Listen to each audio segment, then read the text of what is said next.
Hey, what's up guys? Sanjay here. So today's going to be a very quick video where I kind of more or less rant into the camera, but it's going to be very important in the sense that we're going to be talking about how to make your brand stand out, especially on Facebook. Now, there's really two things that I see a lot of brands needing, and a lot of brands don't really seem to emphasize a lot.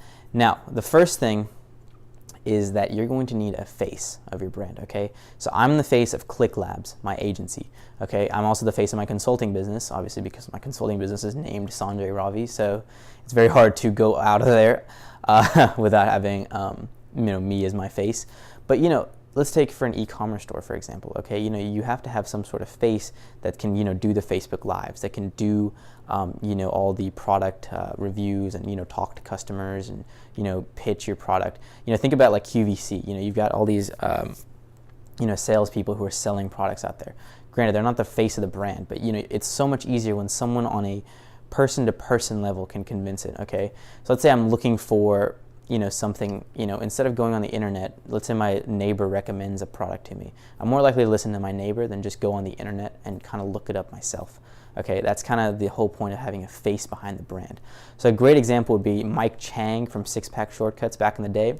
He doesn't do it anymore, but he was the face of that organization in the sense that, they were selling proteins and, supplements and info products. But whenever people saw it of Six Pack Shortcuts, they saw Mike Chang and they think, oh, Mike Chang's ripped. Maybe I'll get ripped too. Now there's Greg Oliger from Kinobody. You see a lot of these on YouTube, especially because YouTube allows you to really connect with an audience on a very deep level, apart from TV, because people are choosing to watch you as opposed to having to watch you like on TV. So having a face is really important because let's say, you're running an ad on Facebook. If someone sees your face, they're more likely to recognize it. Okay, think about Facebook. People are seeing pictures and videos all the time. If you see just like a regular old, just kind of an animated video, you might not really resonate with that. But let's say you see someone's face, people recognize faces really well. And let's say you see that face like 5 or 6 times, then they start, developing a very, very personable connection. Think about what a business is. Okay, a business is just a collection of people.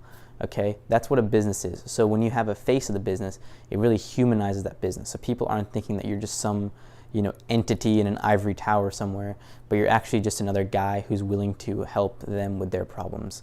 And so that's exactly why you need a face for your brand.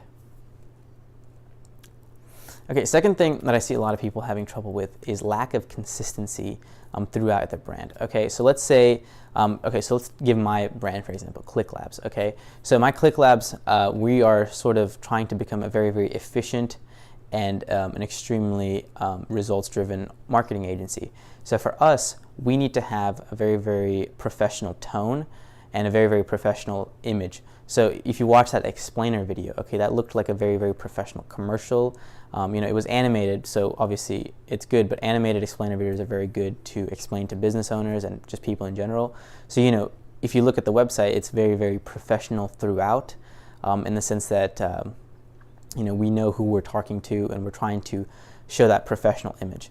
Now, let's say you're running like a quirky, meme shirt store, okay?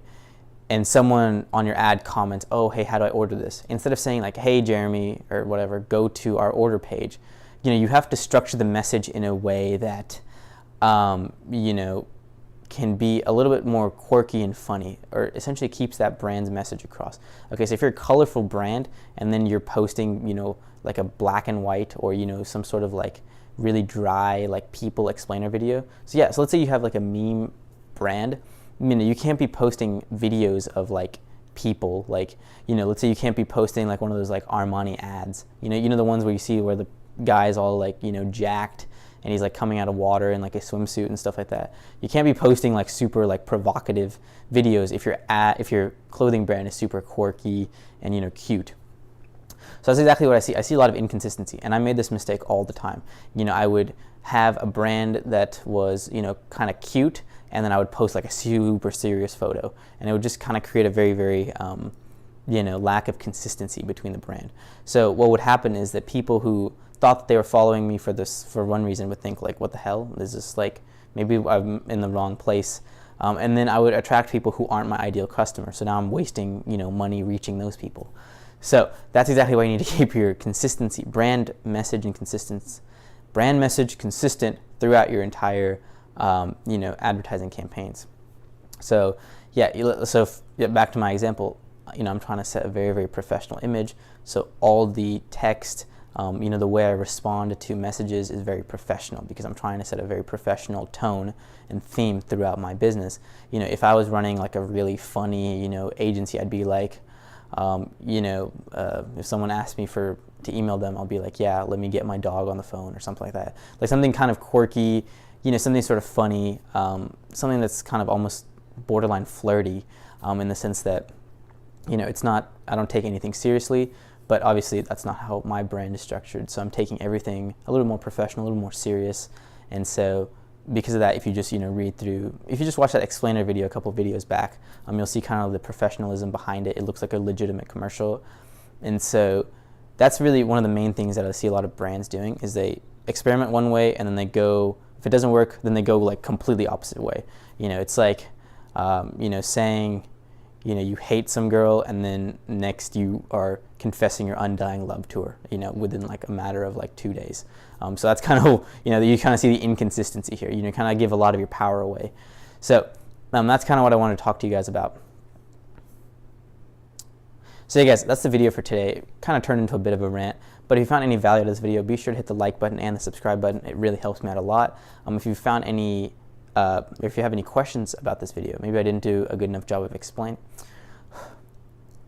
Alright guys, so that's the video for today. If you found any value out of this video, be sure to hit the like button and the subscribe button. It really, really, really helps me out a lot to create more content, gives me motivation at least. If you guys found any, if you have any questions about this video, maybe I didn't do a good enough job of explaining, be sure to leave any questions in the comments below. If you have a video request, be sure to leave that in the comments below because I might turn your question into a video. But yeah guys, that's all I have for today. It's been Sanjay. I will see you guys tomorrow. Alright, take care. Bye.